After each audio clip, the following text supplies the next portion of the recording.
నమస్తే, welcome to Kiran TV. ఇప్పుడున్న లీడర్లు, పొలిటికల్ లీడర్లు, అపోజిషన్లో ఉన్న లీడర్లు, ఎక్స్ సీఎం స్థాయిలో ఉన్న లీడర్స్, అంటే వాళ్ళు ఒక విషయం ఏదైనా కార్యకర్తలు చేస్తే, తప్పు చేస్తే వీళ్ళు ఒక క్లాస్ మానిటర్ లాగా వాళ్ళకి క్లాస్ పీకే అవసరం ఎంతైనా ఉంది, లేదా వాళ్ళని కరెక్ట్గా ఒక మార్గంలోకి నడిపించాల్సిన అవసరం ఉంది. కానీ ఇక్కడ జరుగుతున్నది వేరేనేమో అనిపిస్తుంది. ప్రజాస్వామ్యం ఉందా లేదా అనుకునే జగన్ గారు ప్రజాస్వామ్యంలో ఇలాంటి తప్పులు లేదా ఇలాంటి విచ్ఛిన్నకర శక్తుల్లాగా, లేకపోతే ప్రచ్ఛన్న యుద్ధం చేసేలాగా, లేకపోతే ఒక ఒక టైప్ ఆఫ్ ఏమంటారు దాన్ని, ఒక సినిమా డైలాగులు కొడుతూ ఆ సినిమా డైలాగులను పోస్టర్ల మీద వేసుకుంటూ కొంచెం సీగ్రేడింగ్లో దిగజారేమో అనిపిస్తుంది. నమస్తే కిరణ్ గారు. సార్, వీటిపైన మీ స్పందన ఏంటి తెలియజేయండి. సార్ నిన్న సభ అంటే పర్మిషన్ మాకు ఇవ్వలేదు అనే దాంట్లో గోల చేసుకుంటూ ఉన్నారు సార్. యాక్చువల్గా పర్మిషన్ ఇచ్చారు, అంటే ఆ చిన్న గ్రామం కాబట్టి మీరు ఎక్కువ ర్యాలీకి వెళ్ళొద్దు అనేది ఒకటి చెప్పారు. ఏదో 100 మందికే పర్మిషన్ అని విన్నాను. అవును, అంటే అక్కడ ఉన్న రోడ్లు, ఆ గ్రామం పరిస్థితిని బట్టి వీళ్ళు అంతకుముందు జరిగిన పరిణామాలు, వైసీపీ అంతకుముందు జరిగిన ఈ ర్యాలీలో వాళ్ళు రాళ్ళు రువ్వారు, చాలా గొడవలు చేశారు. దాన్ని దృష్టిలో పెట్టుకొని ఇంతమంది వెళ్ళి రిస్ట్రిక్షన్ చేశారు. వీళ్ళు ఏమంటున్నారు, మాకు అసలు పర్మిషన్ ఇవ్వలేదనే పాయింట్ ఆఫ్ వ్యూలో చెప్తున్నారు సార్. అది పక్కన పెడితే వైసీపీ సాక్షాత్తు జగన్ చాలా సంవత్సరాలు ప్రతిపక్ష నాయకుడిగా చేశాడు సార్. 5 సంవత్సరాలు సీఎంగా కూడా చేశాడు. 50 ఏళ్ళు పైబడ్డాయి. ఇప్పటికన్నా రాజకీయ నాయకుడిగా ఒక పరిణితి సాధించాలి సార్. ఈరోజు ప్రెస్ మీట్ చూసాం మనం సీఎంది. చూసి ఏమండి ఇట్లా జరిగింది మీ సభలో, అసలు ఆ పోస్టర్లు ఎవరైతే ఉన్నారో సార్, నరికేస్తా, చంపేస్తా, తొక్కేస్తా అని ఉన్నాయి పోస్టర్లు. అదే పుష్ప డైలాగ్ లాగా డైలాగ్నే పెట్టేశారు సార్. డైరెక్టర్ రపరప నరుకుతా వస్తుంటే ఈయన చాలా అమాయకంగా ప్రెస్ మీట్లో ఏంటి రపరప నరుకుతారా, సినిమాలో డైలాగ్ కదా మా వాళ్ళు పెట్టింది అంటున్నారు. అంటే నీ విఘ్నత కానీ, నీ ఇది కానీ, అంటే నువ్వు 20 ఏళ్ళ కుర్రాడు వేసావు. 20 ఏళ్ళ కుర్రాడు అంటే అట్లా ఏదో ఆవేశం ఉంటుంది అన్నాళ్ళే అనుకోవచ్చు.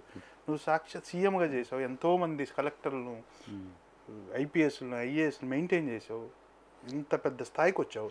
అసలు అది తప్పు అని, అయ్యో అది తప్పు, మా వాళ్ళు చేసిన తప్పు, అలా చేయకూడదు, వేరే నినాదాలు పెట్టుకోవచ్చు, డౌన్ అని పెట్టచ్చు అని చెప్పాలి. కానీ తప్పే ఉందనే స్థాయికి వచ్చాడు సార్. అదే ఇప్పుడు సినిమా కూడా అలాగే ఉంటుంది. సినిమా పైన కూడా చాలా విమర్శలు అనేవి వచ్చాయి. ఒక స్మగ్లరు అట్లా మాట్లాడటం ఏంటి, లేకపోతే ఇంకోటి ఏంటి, అసలు ఆ సినిమా మీదే బోలెడని విమర్శలు ఉన్నాయి. మీరు అసలు యూత్ని ఎటేపు తీసుకెళ్తున్నారు అనే చందంగా ఒక వర్గం నిజంగానే గట్టిగా వ్యతిరేకిస్తుంది అలాంటి సినిమాలని. కొంతమంది, అందరూ కాదు, అందరి గురించి మాట్లాడట్లేదు. ఇట్లాంటప్పుడు అసలు అవి పెట్టుకోవడం ఏంటి? ఆయన చూశాను నేను కూడా వీడియో. చూశారు కదా, అది ఎందులోది, ఏ సినిమాలోదమ్మా, ఏంటి, ఏమన్నాడు నాకు వినపడట్లేదు, మొత్తం చెప్పు.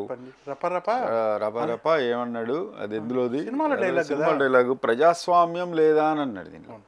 ఇప్పుడు అది ఫ్లెక్సీ దాని మీద పెట్టుకోవాల్సిన అవసరం ఏముందండి? ఇంకొకటి, కొన్ని సెక్షన్స్ ప్రకారం చట్టంలో మీరు మర్డర్ చేసే ఇంటెన్షన్ ఉన్నా సరే కేసు ఉంటుంది. ఈ విషయం కూడా తెలుసుకోవాలి కదా. పెద్దలు, అంత పెద్ద పెద్ద పదవులు నిర్వహించిన వారు ఇలాంటి విషయాలు కూడా చాలా క్లియర్గా తెలుసుకోలేదు.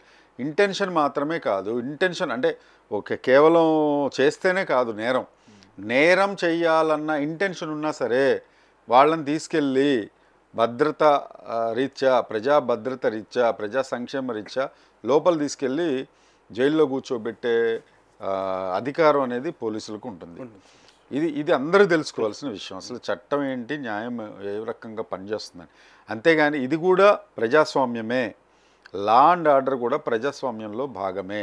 ఎంతవరకు ఉండాలి ప్రజాస్వామ్యం అంటే? మీరు చెప్పండి, ప్రజాస్వామ్యం అంటే ఎంతవరకు ఉండాలి సార్? ప్రజాస్వామ్యం అంటే నా ఇష్టం వచ్చినట్టు నేను మాట్లాడతా, ఆదర్శంగా ఉండాలి సార్. ఫస్ట్ ఆదర్శంగా ఉండాలి. ఆ సినిమాలో ఏదైతే డైలాగ్ పెట్టుకున్నారో దానికి ఒక సెన్సార్ బోర్డు ఉంటుంది. చిత్రానికి ముందే, సినిమాకి ముందే కేవలం కల్పితాలని ఒకటి ఉంటుంది. సినిమాలో సన్నివేశాలు వచ్చిన ప్రకారం రైటర్ ఏదో రాసుకుంటాడు, అది ముందే ఓవరాల్గా జనాలకు తెలిసి ఇది డ్రామా అని. కానీ నువ్వు నిజంగా ప్రదర్శిస్తున్నావు కదా ఇక్కడ. సినిమాలో తీసి ఇక్కడ వేసారు, సినిమాలో తీసి అదే అంటున్నా సార్. ఇప్పుడు డ్రామా అని తెలిసినా కూడా దాన్ని వ్యతిరేకించే సంఘాలు కొన్ని, అసలు మహిళా సంఘాలు కూడా ఏంటది ఆ సినిమా ఏంటన్న పరిస్థితిలో ఉండే అప్పుడు. తర్వాత మనం అది ఎంటర్టైన్ లాగా చూడాలి అని చెప్పి మనం కూడా కొన్ని వీడియోస్ చేసాం. అంటే దాని అర్థం ఏంటి, అది ఓన్లీ ఎంటర్టైన్ అమ్మా, ఊరికే అదే. చాలామంది ఎంతకుముందు కూడా విలన్స్ని కూడా హీరోలుగా చిత్రించిన సందర్భాలు ఉన్నాయి. లక్కీ భాస్కర్ ఏంటి, అది ఆర్థిక సంబంధమైన నేరగాడు, ఇది డైరెక్ట్ గా స్మగ్లరు. లక్కీ భాస్కర్ కి పుష్ప 2కి పెద్ద తేడా ఏం లేదు నా దృష్టిలో. ఇద్దరు నేరస్తులే, కాకపోతే వాళ్ళకు ఉన్న స్థాయి వేరు. అది చాలా డీసెంట్ నెంబర్ 1 A1 అయితే ఏమంటారు దాన్ని, వైట్ కాలర్ క్రైమ్ అయితే ఇది కొంచెం డిగ్రేడింగ్ క్రైమ్ అనమాట. అంతే తేడా తప్ప ఏం లేదు. అలాంటి పరిస్థితుల్లో ఒక గవర్నమెంట్ నడిపిన వ్యక్తిగా, ఒక బాధ్యతాయుతమైన వ్యక్తిగా, ఇప్పటికీ ప్రజల మనిషి అనే అనుకుంటున్నారు. అండ్ ప్రజల మనిషి అనే కదా నువ్వు వెళ్ళారు. 42% ఓట్లు వేశారు. 42% ఓట్లు పొందగలిగావు నువ్వు అంటే, 100లో 42 మందిని నువ్వంటే ఇష్టం ఉన్నప్పుడు మీరెలా ప్రవర్తించాలి, మీరెలా ఉండాలి? ఇంకొకటి కూడా సార్, వాళ్ళ అనుయూయులు ఎవరైతే ఉంటారో, పక్కన ఎవరైతే ఉంటారో, వాళ్ళు పూర్తి స్థాయిలో ఏ పార్టీలోనైనా సరే ఇదే జరుగుతుందేమో మరి. అంటే వాళ్ళు పక్కన వాళ్ళు చెప్పేది, లేకపోతే ఇంకొకళ్ళు మాట్లాడేది, లేకపోతే వాళ్ళు కజిన్సో, లేకపోతే ఫ్రెండ్సో, లేకపోతే బావమరుదులో ఇంకొకళ్ళు మీరు ఇలా మాట్లాడతారు, ఇలా చేయండి. అది వస్తే ఎలా మాట్లాడారు, ప్లేట్ ఎలా తిప్పారు అనేది కూడా మీరు చూస్తుంటారు. ఏం చెప్పారో తర్వాత ప్రెస్ మీట్ తర్వాత ఏమండి సార్, అది కామన్, అది తప్పు కాదు అంటున్నాడు. తప్పు కాదు, రాళ్ళు రువినా తిట్టినా చంపేస్తాం. ఎవరో టీడీపీ కార్యకర్త అని చూపెట్టారు. ఈయన టీడీపీ కార్యకర్తేనండి, ఆ ఫ్లెక్సీ పట్టుకున్న ఆయన, అదిగోండి ఎన్రోల్మెంట్ కూడా ఉంది ఆ పార్టీలో అని చెప్తున్నారు. ఉంటే అది చెప్పాలి కదా సార్, అది చెప్పాలి కదా. అది చెప్పకుండా సినిమాలో డైలాగ్ పెట్టారు అన్నప్పుడు మళ్ళీ ఇదెందుకు అన్నారు? ఆయన టీడీపీ అసంతృప్తితోటి అలా పెట్టుకొని ఉంటాడు. ఇప్పుడు ఆయన రేపొద్దున్న మన పార్టీలోకి అయినా సరే వస్తాడు.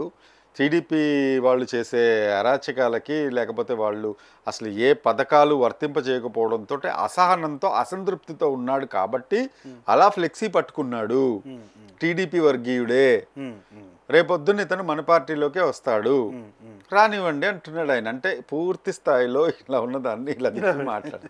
ఇది చాలా హాస్యాస్పదంగా అనిపించింది. ఫస్ట్ 3 తప్పులు సార్ దీనిలో. అలా ఫ్లెక్సీ పట్టుకోవడం తప్పు, అది నిజంగా శాంతి భద్రతలకి విఘాతమే అని చాలామంది మనోభావాలు దెబ్బతింటాయి. ఎవరిని నరుకుతారు, ఎవరిని ఇది చేస్తారు, ఎవరి మీదకి మీరు ధ్వజం ఎత్తుతారు. క్రిమినల్స్ మీదకి చర్యలు తీసుకోండి. క్రిమినల్స్ మీద చర్యలు తీసుకోవాలన్నా కూడా చట్టపరమైన, చట్టానికి లోబడే చెయ్యాలి. మరి చట్టం ఏం చేస్తున్నట్టు, వాటి పని ఏంటి? కంపల్సరీగా ఇట్లాంటి క్రిమినల్ చర్యలు చేసే బాధ్యులని, అందుకే కదా చాలామంది నోరు బారేసుకున్న వాళ్ళు లోపలికి వెళ్తున్నారు. సరే, అందుకే సార్ వాళ్ళు పర్మిషన్ ఎందుకు ఇవ్వట్లేదు అంటే, మీరు చూసారు కదా ఎలాంటి ప్లే కార్డ్స్ ప్రదర్శించారు, ఇలాంటివన్నీ జరుగుతున్నాయి, అసాంఘిక శక్తులు ప్రవేశిస్తున్నారు మీటింగ్స్లో కానీ చెప్పారు. అన్నట్లే మీటింగ్లో ఎలాంటి నినాదాలు బయటకు వచ్చాయి, చంపేస్తాం, నరికేస్తాం అనేవి వచ్చాయి. పోలీసులు అవే కదా సార్ చూసేది, శాంతి భద్రతలు. ఖచ్చితంగా నువ్వే దాని నాయకత్వం సమర్థిస్తున్నావు కదా. వాటిని అలా సమర్థించకూడదు. ఏ నాయకుడైనా సరే అలా ఒక కార్యకర్తలకి ఏదన్నా వాళ్ళు మితిమీరి చేస్తుంటే, జనసేన వాళ్ళు కావచ్చు, టీడీపీ వాళ్ళు కావచ్చు, వార్న్ చేస్తారు ఫస్ట్. తర్వాత వాళ్ళని పార్టీలో నుండి తొలగిస్తారు. వద్దు, నువ్వు మాకు కరెక్ట్ సెట్ కావాలి. మనం ఎన్నో ఉదంతాలు కూడా మనం చూసాం. మొన్న కిరణ్ మిషన్లో కూడా మనం చూసాం. తన పేరేంటండి, వైఎస్ భారతి గారిని అనుచితంగా మాట్లాడారు. కిరణ్ వెంటనే గవర్నమెంట్ అరెస్ట్ చేసింది. తన పేరు కూడా కిరణ్. కిరణ్. సో అలాంటప్పుడు అంత జాగ్రత్తగా ఉన్నప్పుడు, ఇప్పుడు ఎలా ఉంది చట్టం అనేది, ఎవరో ఒకళ్ళు ఎక్కడొక్కడ కేసులు పెడితే, ఆయన ఎక్కడో మాట్లాడితే ప్రెస్ క్లబ్లో పోసాని, వేరే చోట ఎక్కడో కేసులు నమోదైనాయి పోసాని కృష్ణమురళి మీద. అంటే నోరు అదుపులో పెట్టుకోకపోతే, అలాంటిది ఏకంగా డైరెక్ట్గా నువ్వు ప్లకార్డ్స్ ప్రదర్శించిన వాడి పరిస్థితి ఏంటి, అతని మీద ఎలాంటి చర్యలు తీసుకుంటారు? పార్టీ అతను టీడీపీకి చెందినవాడు అవ్వండి, వైఎస్ఆర్సీపీకి చెందినవాడు అవ్వనివ్వండి, ఎవరైనా సరే చట్టం మాత్రం వదిలిపెట్టదు కదా. ఇది గుర్తెరిగి ప్రవర్తించాలి కదా. పైగా బాధ్యతాయుతమైన వ్యక్తులు, మంత్రి పదవులు, ముఖ్యమంత్రి పదవులు నిర్వహించిన వాళ్ళు ఇంకెంత జాగ్రత్తగా ఉండాలనేది ఇక్కడ పాయింట్. సరే, ఆయన ప్రెస్ మీట్ పెట్టి కానీ ఇంకోటి కానీ ప్రజా సమస్యల గురించి వైఎస్ జగన్ గారు ఇప్పటి నుంచి ఏ ప్రెస్ మీట్ అన్న చూడండి, గత 1 year నుంచి చంద్రబాబు నాయుడు గారు ఏవే ప్రకటించిన హామీలను ఇవ్వలేదని పోరాడాలి కానీ దానిపైన ప్రెస్ మీట్ పెట్టాలి కానీ మీ మంత్రులు ఎమ్మెల్యేలు దాని గురించి మాట్లాడాలి కానీ దాని గురించి తప్ప మిగిలిందంతా మాట్లాడతారు సార్ వాళ్ళు. ఎగ్జాంపుల్ మొన్న చూశారు కదా తల్లికి వందనం అందరికీ వేశారు, మొన్నటి వరకు వాళ్ళు దానిపైనే విమర్శిస్తూ ఉన్నారు, ఇప్పుడు అది కూడా అయిపోయింది. అవును సార్, నాకు ఒక డౌట్, మరి దీనికి కౌంటర్గా చంద్రబాబు నాయుడు గారు కానీ లేదా పవన్ కళ్యాణ్ గారు కానీ స్పందించారా? వాళ్ళు అన్నారు సరే ఆ వ్యక్తుల మనస్తత్వం అది ఇప్పుడు జరిగిన ఈరోజు సైన్ నుంచి వాళ్ళ స్పందన అసలు మైండ్ సెట్టే అదే వాళ్ళది. ఆ మైండ్ సెట్ మారినంత వరకు వాళ్ళు అంతే సైకోనే కదా సార్. ట్వీట్ చేశారా చంద్రబాబు గారు? చంద్రబాబు గారు ఒక రెగ్యులర్గా జరుగుతున్న గవర్నమెంట్ కార్యక్రమంలో భాగంగా విలేకరులు అడిగితే చెప్పారు అసలు ఆ మైండ్ సెట్టే మారదు, ఆ మైండ్ సెట్ ఉండే వాళ్ళ ప్రవర్తన అంతా అన్నాడు సార్ ఆయన. మరి ఇది కూడా ప్రజల్లోకి నెగిటివ్గా వెళ్ళే అవకాశం ఉంది కదా, ఆ పార్టీకి ఎవరైతే ఇలా చేస్తున్నారో ప్లకార్డులు ప్రదర్శిస్తున్నారో వాళ్ళకి మైనస్ అయ్యే ఛాన్సెసే ఎక్కువ ఉంటాయి కదా ఇలాంటి చర్యల వల్ల. అది వాళ్ళు ఎందుకు గమనించరు? ఇప్పుడు మీరే అంటున్నారు కళ్ళు మూసి ఇలా కళ్ళు తెరిచే సమయంలో 4 ఏళ్ళు గడిచిపోతాయి అని.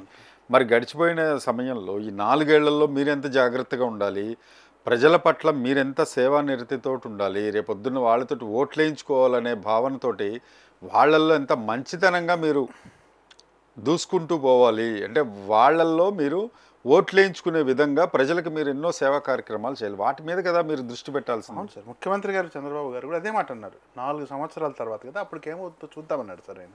ఈరోజు సేమ్ వీళ్ళు ప్రతిసారి 4 ఏళ్ళ తర్వాత మేము వస్తాం, 4 ఏళ్ళ తర్వాత చంపేస్తాం నరికేస్తాం అంటున్నారు తప్ప 4 ఏళ్ళ తర్వాత మీకన్నా మేము అభివృద్ధి చేసి చూపెడతామనే మాట అనట్లేదు సార్. ఎస్ కరెక్ట్ సార్, జైళ్ళు కరెక్ట్ బాగా చెప్పారు. మీరు జైలు గురించి ఏదో చెప్తున్నారు. ఒక వాళ్ళ ధర్మవరం ఎమ్మెల్యే వెటకారంగా జైళ్ళు బాగు చేసుకోండి ఇప్పుడే అంటున్నాడు సార్. మీరు 4 ఏళ్ళ తర్వాత మేము వస్తాము, అప్పుడు మీరు ఉండడానికి కన్నా జైళ్ళు బాగుంటాయి అంటున్నారు. కేతిరెడ్డి అంటే వాళ్ళ మైండ్ సెట్ ఎలా ఉంది, అంటే వాళ్ళకి ఏదైతే ఆ ఓట్ శాతం కానీ వాళ్ళ ఎమ్మెల్యేలు కానీ ఆయనకు సలహాదారులు కానీ ఆయన చుట్టూ ఉన్న వ్యక్తులు కానీ వాళ్ళ ప్రెస్ మీట్ నిన్న మీరు అంబటి రాంబాబు పోలీస్ చూశారు కదా బారికేడ్స్ను తొన్ని పోలీసులు అక్కడ ఉన్నారు తోసేస్తున్నాడు, మంత్రిగా చేశాడు కదా తెలుసు కదా ఆయనకు. ఇంకా నువ్వే అట్లా చేస్తే మిగిలిన ప్రజలు ఓహో అందరూ ఏమైనా చేయొచ్చు అనుకుండే సంకేతాలు పంపుతున్నారు. ఇది ప్రజాస్వామ్యం గురించి ఎవరైతే అడుగుతున్నారో వాళ్ళు కూడా తెలుసుకోవాల్సిన పరిస్థితి ఇది. అలాగే కొంతమంది యూట్యూబర్సు పార్టీలో ఉన్న వాళ్ళైనా వాళ్ళ అభిమానాన్ని బట్టి యూట్యూబర్స్ కొంతమంది వాళ్ళు మంచి చేసినా లేచినా కూర్చున్నా నిలబడ్డా ఆహా ఓహో అంటాం మనం చూస్తూ ఉంటాం. జగన్ గారి విషయంలో కూడా అదే జరుగుతుంది. అయితే ఇక్కడ నాకు అనిపించింది ఏంటంటే సార్, ఒక సీనియర్ జర్నలిస్ట్గా మీరు మీ చుట్టుపక్కల ఉండే వాళ్ళ మీద కాకుండా మీరు ప్రజల మీద ఫోకస్ చేసి వాళ్ళ సమస్యల మీద ఫోకస్ చేసి మీరు మేనిఫెస్టోలో మీరేం చేయబోతాము నెక్స్ట్ 4 years లోపల మేనిఫెస్టో ఎలా చేస్తే మీకు బాగుంటుంది, నవరత్నాలు అనే పథకం పెట్టారు. అది నిజంగా అది సక్సెస్ అవ్వబట్టే 42% వైఎస్ఆర్సీపీకి దక్కింది అని నేను అనుకుంటున్నా. అలాంటి మంచి పనులు కూడా చేశారు. అలాంటప్పుడు ఇట్లాంటివి చేయటం వల్ల మీరు ప్రజల్లో డీగ్రేడ్ అవుతారు. ప్రజాస్వామ్యం గురించి మాట్లాడడం అని అంటే ప్లకార్డ్స్ పట్టుకొని ఇది సినిమాలో డైలాగు రపరపాలు నరుకుతాము అది ఇదని చెప్పడం కాదండి. మీరు వాళ్ళ సమస్యలను మీరు తెలుసుకోవాలి, డీప్గా మీరు వెళ్ళాలి.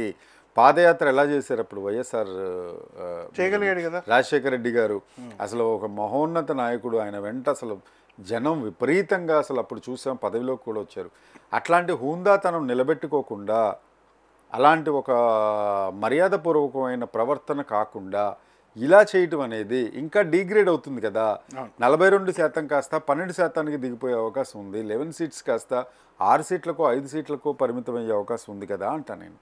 సార్ వాళ్ళు 11 సీట్లు ఎందుకు వచ్చాయనేది ఇప్పటికి కూడా వాళ్ళు మరి అంతర్గతంగా పార్టీ మీటింగ్ పెట్టుకుని ఎందుకు 11 సీట్లు వచ్చాయని తేల్చుకున్నారో లేదో ఇప్పటికి కూడా తెలియదు సార్. అలా చేయడం వల్లే 11 వచ్చాయి. మళ్ళీ దీనికి డబల్ చేస్తున్నారు ఇప్పుడు 6 అవుతాయి, అవి 6 అవుతాయి. అది కరెక్ట్ కాదు కదా. ప్రతిపక్షం అనేది నిజంగా బలంగా ఉండాలి.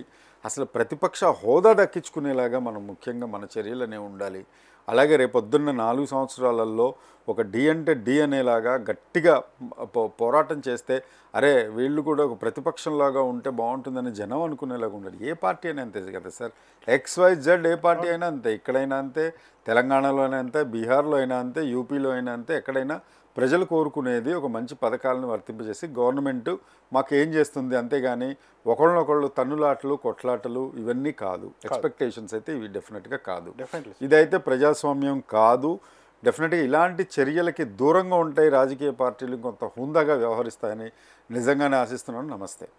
నమస్తే.